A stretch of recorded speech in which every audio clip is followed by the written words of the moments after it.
ஒன்றுமே செய்யாமல் பொய்யா பேசி உருட்டா உருட்டி தமிழ்நாட்டு மக்களுக்கு எதையும் பார்க்காம கணக்கு அமைச்சு ஆட்டையை போட்டு கஜானாவை வலிச்சு வச்சுருக்காங்க இல்லையா? அந்த ஓட்டை விழுந்த கஜானாவை எப்படி சரி பண்ணுறதுன்னு அவருக்கு அக்கு வேற ஆணி வேற தெரியும். அமெரிக்காவில் வந்து ஒரு ரிஸ்க் அனலிஸ்ட்டாக வந்து ஒரு பணியாற்றுக்காரன்னு நம்ம படித்தோம். அங்கே சம்பளம் வாங்கிட்டு இருந்தவர் தன்னோட ஊருக்கு வரணும்.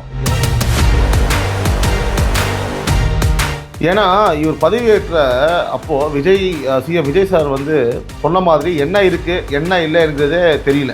அப்படி இருக்கும்போது இவ்வளோ குயிக்காக ஒரு விஷயம் நடக்குது, எல்லாமே நடக்குது அப்படின்னா அது பெரிய விஷயம். திமுகவோட அந்த பழைய பாணி அரசியல் இங்கே வேலைக்கு ஆகாது. நாங்கள் உங்களுக்கு நல்லது தானே பண்ணோம்னு மக்கள்கிட்ட கேட்குறத விட்டுட்டு நான் சொல்கிறேன், உங்கள் வீடியோ தான் பார்த்தீங்கல்ல, தமிழ்நாட்டை தலை குனிய மாட்டோம், தமிழ்நாட்டை தலை குனிய விட மாட்டோம்னு சொல்லிட்டு பாவம் உங்களோட தலைவர் ஸ்டாலின் அவர்களுக்கு குளத்தூரில் தோக்க வச்சு அவர் தலையவே நீ உங்களால் நிமித்த முடியலையா? நீ எப்படியா தமிழ்நாட்டோட தலையை நீ குனி வைக்க போகிற? உங்கள் கட்சி தலைவரே வந்து பார்த்தீங்கன்னா உங்கள் தலையை குனிஞ்சிட்டாப்புல. அவர் ஒருத்த தலையை உங்களால் தூக்க முடியலையே. இதை தமிழ்நாட்டை தலை குனிய விட மாட்டோமா? மொத்த பேரும் சிரிக்கிறான் அவங்கள பார்த்து. அதனால் வந்து பார்த்தீங்க அப்படின்னா கொஞ்சம் பொறுமையாக இருக்கு.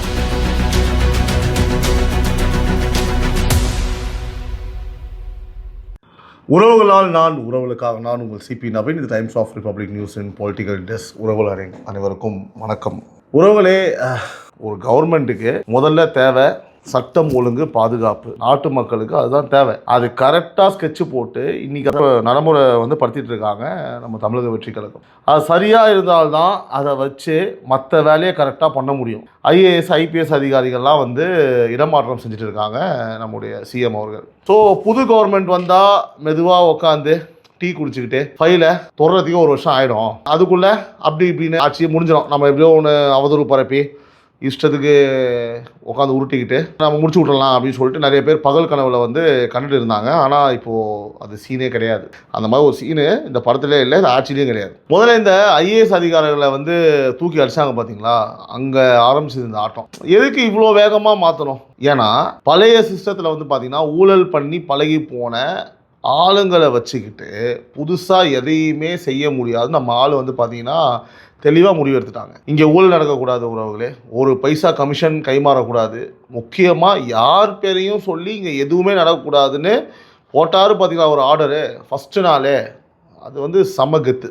என் பேரை யூஸ் பண்ணி யாரும் எதுவும் பண்ணக்கூடாதுன்னு அதை இப்போது பார்த்திங்கன்னா அவர் தொடர்ந்து நம்ம வெளிவாக்கத்தில் அமைச்சர் திரு ஆதவ அர்ஜுனா அவர்களும், அப்புறம் நம்ம டாக்டர் பிரபு காரைக்குடி ஜெயச்சார் இல்லையா, அவரும் அமைச்சர், அவங்களும் வந்து பார்த்தீங்கன்னா பண்ணக்கூடாதுன்னு சொல்லிட்டு தெளிவாக சொல்லிட்டாங்க. ஏன்னா மேலிடத்தில் வந்து சரியாக ஆர்டர் போட்டால் கீழே இருக்கிறவங்க எல்லாருமே அந்த அட்மினிஸ்ட்ரேஷன் பக்காவாக, நம்ம எப்பவுமே அதை சொல்லுவோம், அந்த அட்மினிஸ்ட்ரேஷன் வந்து பக்காவாக இருந்தால் எல்லாமே வந்து கிளியராக இருக்கும். தலைமை சரியாக இருக்கணும். தலைமை சரியாக இருந்தால் எல்லாருமே, ஒரு லீடர் கரெக்டாக இருக்கும்போது எல்லாருமே கரெக்டாக இருப்பாங்க.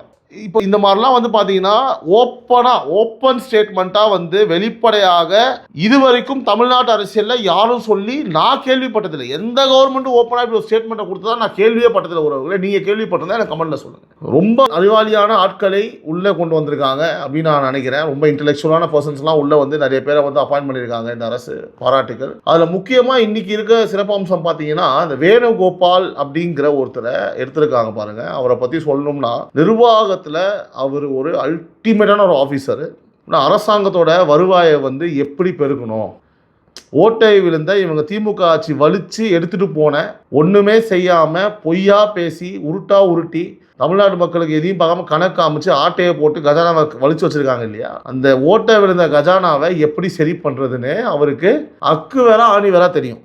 அமெரிக்காவில் வந்து ஒரு ரிஸ்க் அனலிஸ்ட்டாக வந்து ஒரு பணியாற்றுக்காரன்னு நம்ம படித்தோம். அங்கே சம்பளம் வாங்கிட்டு இருந்தவர் தன்னோட ஊருக்கு வரணும், இங்கே வந்து ஏதாவது நல்லது பண்ணணும் அப்படின்னு சொல்லிட்டு 2011 வந்து சிவில் சர்வீஸ் வந்து தேர்வு எழுதியிருக்காப்புல. அதில் வந்து பார்த்தீங்கன்னா 34வது ஆல் இண்டியா லெவலில் வந்து 34th ரேங்க் எடுத்திருக்காரு. எடுத்து ஐஏஎஸ் அதிகாராக வந்து உட்காந்துருக்காரு. பயங்கரமான ஒரு ப்ரீ பிளான் போடுறதா இருக்கட்டும், ஒரு ப்ராப்ளத்துக்கு வந்து சொல்யூஷன் கொடுக்குறதா இருக்கட்டும், இவர் தான் வந்து அல்டிமேட்டு ஒரு பெஸ்ட் சாய்ஸ்னு எல்லாருமே சொல்கிறாங்க, பாராட்டுறாங்க. சூப்பர். இப்போது இந்த சிச்சுவேஷன் வந்து ஒரு கண்டிப்பாக தேவை.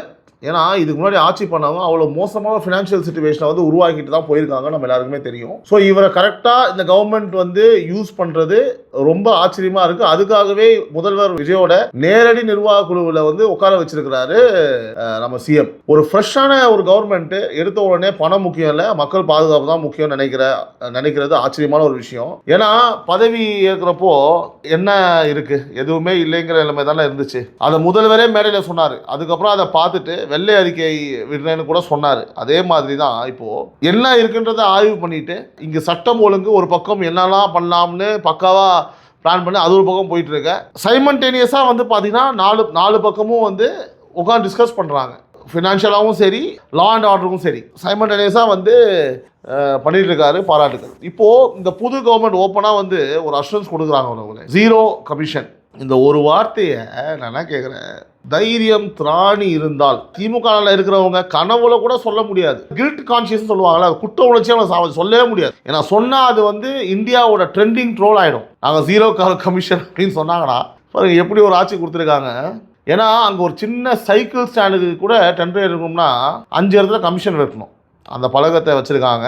இப்போ நிர்வாகம் பண்ணுறவங்களை பார்த்து நீங்கள் ஏதாவது தப்பு சொல்ல முடியுமா? நான் தான் நேற்று சொன்னேன் வீடியோவில், எந்த குறையும் சொல்ல முடியாது. You are corrupted, completely you are corrupted. அதை நம்ம புரிஞ்சுக்கணும். அறிவாளியான அதிகாரிகளை பணியமர்த்ததில் வந்து பார்த்தீங்கன்னா தாவேகா காட்டுற வேகம் அபாரமானது. திமுக ஆட்சியில் ஒரு அதிகாரி வராருன்னா அவர் யாருக்கு விசுவாசி, யாருக்கு வசூல் பண்ணி கொடுப்பாருன்னு தான் பார்ப்பாங்க. ஆனால் இங்கே யார் திறமையானவர், யார் வருமானத்தை வந்து தமிழ்நாட்டுக்கு ஒழுங்குபடுத்துவாங்க அப்படி பார்த்து தான் வந்து வேணுகோபால் போன்ற ஆட்களை வந்து தேர்வு செஞ்சுருக்காங்க. இதுதான் உண்மையான ஒரு மாற்றம். அர்ஜுன் நடித்த முதல்வன் படம் பார்த்துருப்போம். அதில் ஒரு நாள் வந்து முதல்வராக அர்ஜுன் பதவி ஏற்பார் இல்லையா, ஏற்றுக்கிட்டு நேராக கோட்டையில் போய் யாரெல்லாம் வேலை செய்யலையோ அவங்கள சஸ்பெண்ட் அப்படின்னு சொல்லி, யாரெல்லாம் லஞ்சம் வாங்குறாங்களோ அவங்க வீட்டுக்கு, யாரெல்லாம் மக்களோட ஃபைலை வந்து தேக்கி வச்சுருக்காங்களோ அவங்க மேலே ஆக்ஷன்னு சும்மா அதிரடி பண்ணுவார். நம்ம பார்த்துருப்போம்.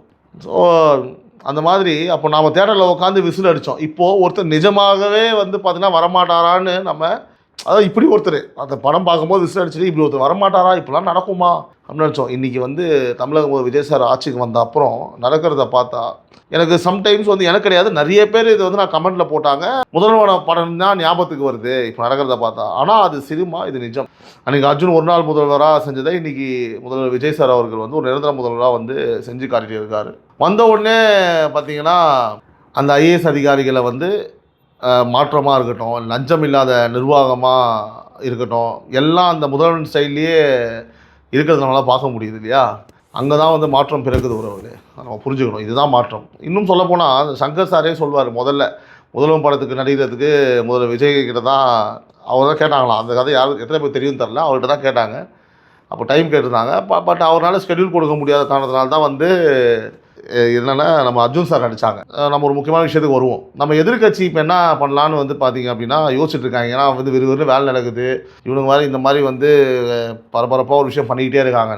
நம்ம ஏதாவது ஒன்று பண்ணணும்ல, உடனே போட்டாங்க ஒரு ஆலோசனை கூட்டத்தை. எதுக்கு தெரியுமா, எல்லாத்தையும் யோசிச்சு முடிக்கு வந்திருக்காங்க. நம்ம ஏன் தோத்தோன்னு மக்கள்கிட்டே கேட்க போகிறாங்களாம்.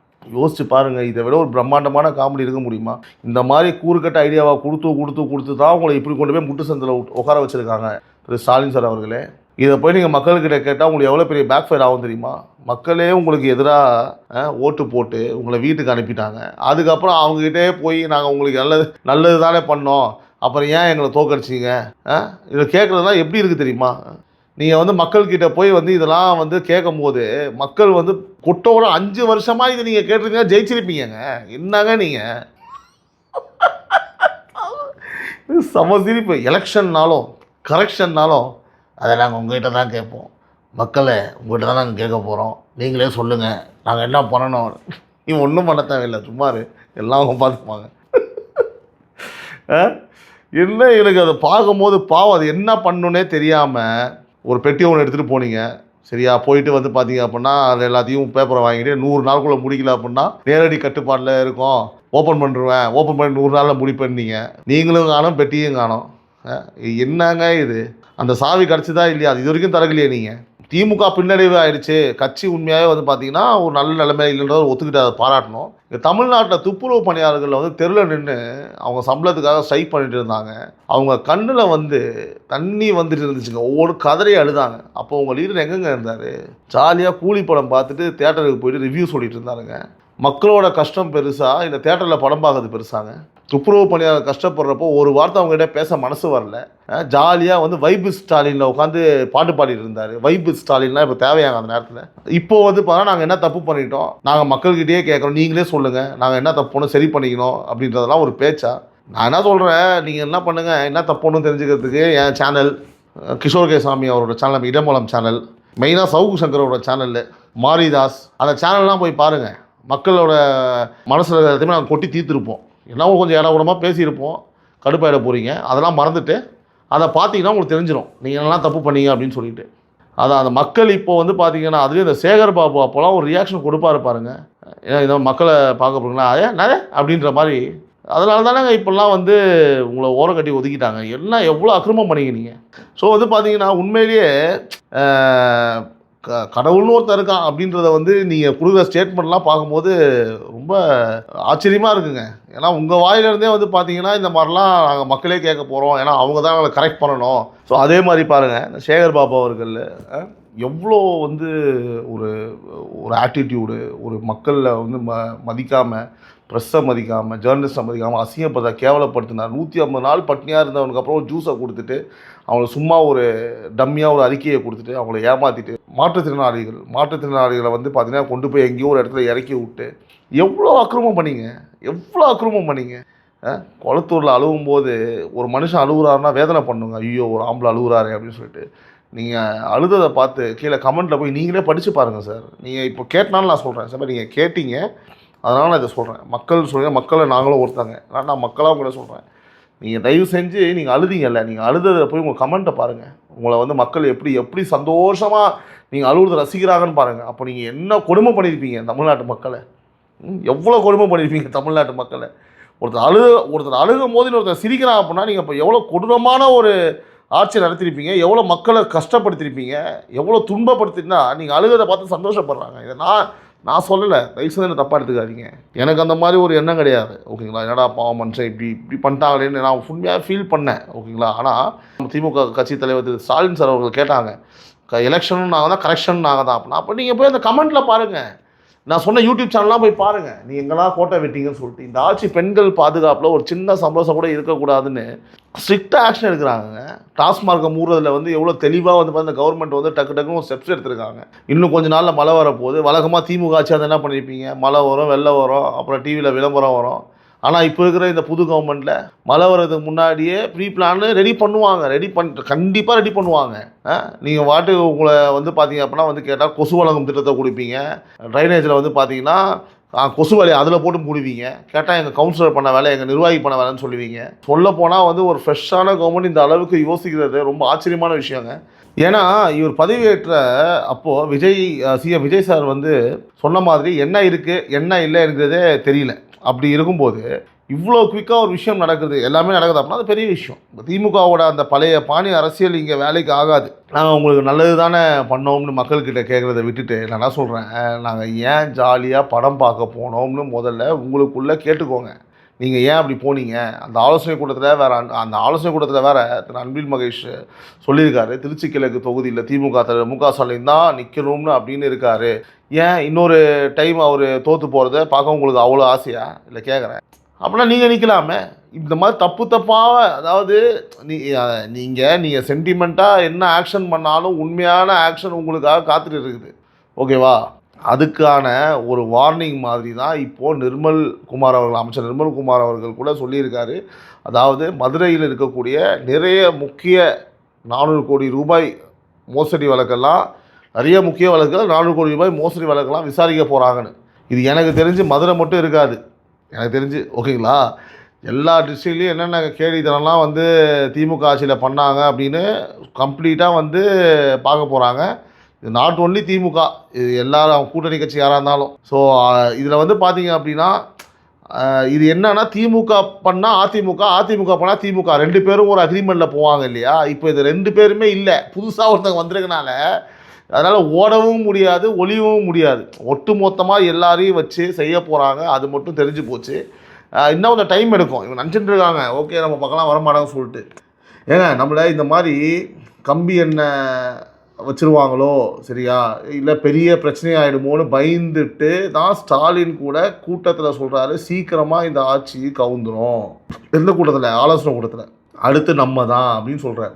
அப்படின்னா என்ன அர்த்தம்? அதுக்கான வேலையே பார்க்குறாங்க அப்படிங்கிறது தான் அது ஒரு சிக்னல். ஒரு புதுசாக ஒரு கவர்மெண்ட் வந்திருக்கு, அது வந்து எப்படி இருக்குன்னு அதாவது எப்படி இருக்கணும் பார்க்குறது தானே ஒரு அதாவது புதுசாக ஒரு கவர்மெண்ட் வந்திருக்கு, அது எப்படி இருக்குன்னு பார்க்க தானே ஒரு தலைமைக்கு அழகு. என்ன போட்டி வேலை இருக்கட்டும்ங்க. இப்போ மக்கள் வந்து ஓட்டு போட்டு ஜெயிக்க வச்சுருக்காங்க. இந்த பக்கம் வாழ்த்துக்கள்னு சொல்லிட்டு அந்த பக்கம் வந்து பார்த்தீங்கன்னா எப்படா கவுரும் அப்படிங்கிறத ரெடியாக இருக்கிறது உட்காந்து தேவையில்லாத ஆரம்பிச்சிட்டாங்க. எவ்வளோ ஒரு மோசமான எண்ணம். இப்போ நம்ம தான் இருக்கணும். நம்ம இல்லையா அது எப்படியாவது தட்டி பறிச்சிடணும். இல்லைனா அதிமுக ஆதரவை வச்சு ஒன்று நம்ம கொள்ளடிக்கணும், அவங்க கொள்ளடிக்கணும். இது வந்து இவங்க வந்து பார்த்தீங்கன்னா தோற்றத்தை கண்டுபிடிக்க 36 பேர் கொண்டு ஒரு குழு ஒன்று போட்டுருக்குறாங்களாம். எனக்கு ஒன்றுமே புரியல. தோற்றதை ஏங்க நான் உங்களுக்கு சிம்பிளாக ஐடியா கொடுக்குறேன். நீங்கள் தோற்றத்தை கண்டுபிடிக்கிறது நான் சொன்ன யூடியூப் சேனலாக போய் பாருங்கள். கிஷோர் கே சாமி, நம்மளோட டைம்ஸ் ஆஃப் ரிப்பப்ளிக் நியூஸ், ஓகேங்களா, அப்புறமேட்டு நம்ம சவுக்கு சங்கர், மாரிதாஸ், இதெல்லாம் போய் பாருங்கள்.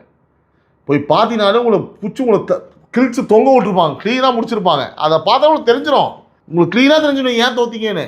36 பேர் கொண்ட குழு போட்டு எதுக்கு? குழு ஊற்றுறதுக்கா? குழு போட்டு என்ன சார் நீங்கள் சிம்பிளி வேஸ்ட் சார். நீங்கள் டைமை வேஸ்ட் பண்ணுறது ரொம்ப ரொம்ப வந்து பார்த்தீங்கன்னா திரும்ப காமெடி பண்ணுறீங்க. மக்கள்கிட்ட வந்து பார்த்தீங்கன்னா நீங்களே சொல்லுங்கள் அப்படின்னா மக்கள் காரி துப்புவாங்க. அப்போ நீ 5 வருஷமாக சொன்னதெல்லாம் கேட்கவே இல்லையா? அப்போ நாங்கள் 5 வருஷமாக சொன்னதெல்லாம் நீ கேட்கவே இல்லை. கேட்காதனால தான் இந்த தோல்வி. யார் இந்த மாதிரி வந்து ஒரு மட்டமான ஐடியா கொடுத்தாரு தெரில. இந்த ஆலோசனை கூட்டத்தில் வந்து பார்த்தீங்கன்னா ஆலோசனை கூட அப்புறம் 36 பேர் குழு, அப்புறம் அதெல்லாம் முடிச்சதுக்கப்புறம் இவர் ஒரு ஸ்டேட்மெண்ட் கொடுக்குறது. இன்னொரு முக்கியமான விஷயத்தை நீங்கள் கவனிக்கணும். திமுகவோட ஸ்டைலே வேறு. அவங்க ஒரு வேலையை செய்கிறாங்களோ இல்லையோ, அதை செய்ய போகிறோம்னு ஒரு 10 நாளைக்கு முன்னாடியே போஸ்டர் அடித்து ஒட்டுருவாங்க. நாங்கள் தான் விடியல் தர போகிறோம், நாங்கள் தான் மழையை தர போகிறோம் அப்படின்னு சுற்றிட்டு இருந்தாங்க. விடியல் வந்ததோ இல்லையோ விலைவாசி ஏறினது தான் மிச்சம். எப்படி உங்கள் விடியல் தான் பார்த்தீங்கல்ல, தமிழ்நாட்டை தலை குனிய மாட்டோம், தமிழ்நாட்டை தலை குனிய விட மாட்டோம்னு சொல்லிட்டு பாவம் உங்களோட தலைவர் ஸ்டாலின் அவர்கள் குளத்தூரில் தோக்க வச்சு அவர் தலையவே நீ உங்களால் நிமித்த முடியலையா? நீ எப்படியா தமிழ்நாட்டோட தலையை நீ குனிய வைக்க போகிற? உங்கள் கட்சி தலைவரே வந்து பார்த்தீங்கன்னா உங்கள் தலையை குனிஞ்சிட்டாப்புல. அவர் ஒருத்த தலையை உங்களால் தூக்க முடியலையே. இதை தமிழ்நாட்டை தலை குனிய விட மாட்டோமா? மொத்த பேரும் சிரிக்கிறான் அவங்கள பார்த்து. உங்களை வந்து பார்த்தீங்கன்னா மொத்தமாக வெறுத்து it will take some time. நான் ஒரு முக்கியமானவர்களாக நான் பேசும்போது சொன்னாருங்க, ஒரு 1.5 வருஷம் 2 வருஷம் ஆகுங்க, ஓகேங்களா. இப்போ வந்து பார்த்தீங்கன்னா இவங்க என்ன பண்ணுறாங்க, ஓப்பனாக சொல்கிறாங்க. இவங்க என்ன பண்ண போகிறாங்க, இவங்க பண்ணுறது ஏதாவது குறை கண்டுபிடிக்க முடியுமா, இவங்க ஏதாவது தப்பு பண்ண போகிறாங்களா, அதுலேருந்து ஏதாவது ஒன்று எடுத்து நெகட்டிவ்ஸை பேசி இவங்க ஒரு டீமை ஃபார்ம் பண்ணுவாங்க. ஈக்குவலாக வந்து சோஷியல் மீடியாவில் ஒரு நெகட்டிவ் கிடச்சிட்டா அதை பயங்கரமாக பிளாஸ்ட் பண்ணுறதுக்கு இவங்க ஏதாவது வந்து பார்த்தா ஒரு ஃபார்மில் யூஸ் பண்ணுவாங்க.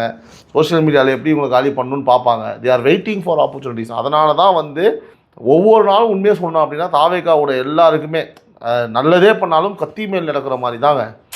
ஏன்னா அப்படியே பார்த்துட்டு இருக்காங்க. தே ஆர் வாட்சிங், ஓகேங்களா. கருத்துக்களை முன்வைங்க, ஆனால் கங்கணம் கட்டிட்டு சுற்றக்கூடாது. எப்படா சிக்குவான், எப்படா ஏதாவது ஒரு மேட்ரு மாட்டுச்சு அப்படின்னா நம்ம சூப்பராக அதாவது ஆரம்பிச்சு பாருங்க. நன்றி கூட சொல்லலை, எப்படி நன்றி கூட சொல்லலை, மொத நாளே எல்லாருக்குமே பொதுவாக சொல்லிட்டாரு. அந்த மாதிரி சின்ன சிறுப்பிள்ளத்தனமாக அரசியல் பண்ணாமல், ஓகேவா, அவர் நிரூபிக்கவே முடியாது, நீங்கள் நிரூபிச்சிட்டாரு. ஃப்ளோ டெஸ்ட்டில் ஜெயிக்க முடியாது, நீங்கள் ஜெயிச்சிட்டாரு. எல்லாமே அவர் என்னெல்லாம் சொன்னாலும் நீங்கள் எதெல்லாம் முடியாதுன்னு சொன்னீங்களோ எல்லாத்தையும் பண்ணிட்டானே ஏதுட்டு தான் ஆகணும். நம்ம சிஎம் வந்து is capable of doing everything நிரூபிச்சுட்டு வராரு. அதனால் வந்து பார்த்தீங்கன்னா பொருட்டுகளை பேசி தேவையில்லாமல் மக்கள் மீது உங்கள் மீதான வெறுப்பு, உங்கள் கட்சி மீதான வெறுப்பு இருக்கு இல்லையா, அதை இன்னும் சம்பாதிச்சுக்காதீங்கன்னு தான் சொல்ல வரேன். ஆரோக்கியமான அரசியலை முன்வைங்க, ஆரோக்கியமான கருத்துக்களை முன்வைங்க, ஓகேவா. அப்படி இருக்கும்போது பார்த்தீங்கன்னா மக்களும் ஓகேப்பா ஓரளவுக்கு. இன்னொன்று என்ன சொல்கிறேன் அப்படின்னா, நீங்கள் எதிர்கட்சியாக இருக்கும்போது நல்லா சிறப்பாக நீங்கள் பேசுகிறீங்க. இதுலேருந்து என்ன தெரியுது, உதயநிதி அவர்கள் பேசினார் இல்லையா, நீங்கள் எதிர்கட்சியாக இருக்கும்போது நல்லா சிறப்பாக பேசுகிறீங்க. அப்போது நான் என்ன சொல்கிறேன்னா, தமிழக மக்களே அவங்க எதிர்கட்சியாகவே இருக்கட்டும், அவங்க சிறப்பாக பேசிக்கிட்டே இருப்பாங்கல்ல. இவங்க ஆளுங்கட்சியாக இருந்தால் பேச மாட்டாங்க. அப்போ நீங்கள் எதிர்கட்சியாகவே இருங்க, நல்லா செயல்படுறீங்க, சிறந்த எதிர்கட்சியாக செயல்பட்டுக்கிட்டே இருங்க. நீங்கள் குறைய சொல்ல வந்து பார்த்தீங்கன்னா இவங்க நிறைவேற்றிக்கிட்டே இருக்கட்டும். அது ஒரு எவ்வளோ ஜென்டில்மேன் அக்ரிமெண்ட்டாக இருக்குது, அது நல்லா இருக்கு இல்லையா. சிறந்த எதிர்கட்சியாகவே இருங்க, நல்லா பேசுகிறீங்க. இவ்வளோ நாள் நீங்கள் பேசலை, எதிர்கட்சியாக வந்து நல்லா பேசுகிறீங்க, சில விஷயம் நல்லா இருக்குது பேசும்போது, ஓகே கரெக்ட். அதில் அவதூறு ரீல் உருட்டெலாம் இருக்குது, அதை விட்டுருவோம். பட் கேட்கும் போது ஏற்ற மாதிரி இன்னும், ஏன்னா இவங்க ஜீரோ கரப்ஷன், ஓகேவா, யூ ஆர் ஒன்லி கரப்ஷன் அப்படி இருக்கும்போது நீங்கள் பேச பேச வந்து பார்த்தீங்கன்னா இவங்க இன்னும் நம்ம தாவேகாவை சேர்ந்த நிர்வாகிகள், அமைச்சர்கள், எம்எல்ஏக்கெல்லாம் அவங்க டக்குன்னு வேகமாக ஓடுவாங்க. மக்கள் நல்லது நடக்கும், மக்கள் ஹாப்பியாக இருப்பாங்க, குமுதா ஹாப்பின்ற மாதிரி. அதனால் வந்து பார்த்தீங்கன்னா நீங்கள் இந்த ஐடியாவும் நல்ல ஐடியா. தேவையில்லாமல் இவங்க நம்ம எப்படி கவுக்கலாம், எப்படி குறை சொல்லலாம், எப்படி வந்து பார்த்தீங்கன்னா நசன் ஏதாவது ஒன்று பண்ணிவிட்டு குழப்பி விடலாம் எல்லாத்தையுமே, எப்படி இந்த திமுகவோட சகுனித்தனத்தை வந்து நம்ம ஆரம்பிக்கலாம், மக்கள் நடக்கிற நல்லதை எப்படி நம்ம கெடுத்து விடலாம் அப்படின்றலாம் யோசிக்காமல் நீங்கள் சிறந்த எதிர்கட்சியாகவே செயல்பட்டுருங்க. கடைசி வரைக்கும் மக்களும் வந்து விரும்புவாங்க. மக்களே நிறைய விஷயம் நம்ம வந்து பேசணும் உறவுகளே. நம்ம மீண்டும் அடுத்த ஒரு எபிசோடில் நாளைக்கு நம்ம சந்திப்போம். மறக்காமல் வந்து சப்ஸ்கிரைப் பண்ணுங்கள், பார்க்குறவங்க பெல் ஐக்கானை ப்ரெஸ் பண்ணுங்கள். வீடியோ பிடிச்சிருந்ததுன்னா ஒன்றும் கிடையாது, அப்படியே அந்த ஹைப் நீங்கள் பண்ணிங்கன்னா நிறைய பேருக்கு போய் சேரும், நிறைய பேர் இதை பார்ப்பாங்க, பார்த்துட்டு தொடர்ந்து நம்மளை ஃபாலோ பண்ணுவாங்க. அதே போல் உறவுகளே நிறைய விஷயங்கள் 9884309000 ஒரு நல்ல மக்களாட்சி நடந்துகிட்டு இருக்கு. நிறைய பேருக்கு நிறைய இடத்துல வந்து பிரச்சனைகள் இருக்கும், இன்னும் வந்து சார்ட் அவுட் பண்ணாமல் இருப்பாங்க. இந்த டாஸ்மார்க் விஷயங்கள் சொல்லியிருக்காங்க, மூடிட்டாங்களான்னு சொல்லிட்டு தெரியல, நிறைய பிரச்சனைகள் இருக்கும். ஸோ தமிழ்நாட்டில் இருக்கக்கூடிய யாராக இருந்தாலும் சரி, இங்கே இந்த பிரச்சனை நடக்குது, இதை நீங்கள் வெளியில் கொண்டு வாங்க நீங்கள் நினச்சிங்க அப்படின்னா தயவு செஞ்சு இப்போ டிஸ்பிளே ஆகிற நம்பருக்கு ஒரு மெசேஜ் போடுங்க, ஒரு வாய்ஸ் நோட் போடுங்க. ஸோ நீங்கள் அனுப்புங்க, அதை பற்றி நம்ம டிஸ்கஸ் பண்ணுவோம். மீண்டும் அடுத்த ஒரு வீடியோவில் உங்களை எல்லாமே சந்திப்போம். உறவுகளால் நான், உறவுகளுக்காக நான் உங்கள் Sibi Naveen, times of republic news in political desk. நன்றி, வணக்கம்.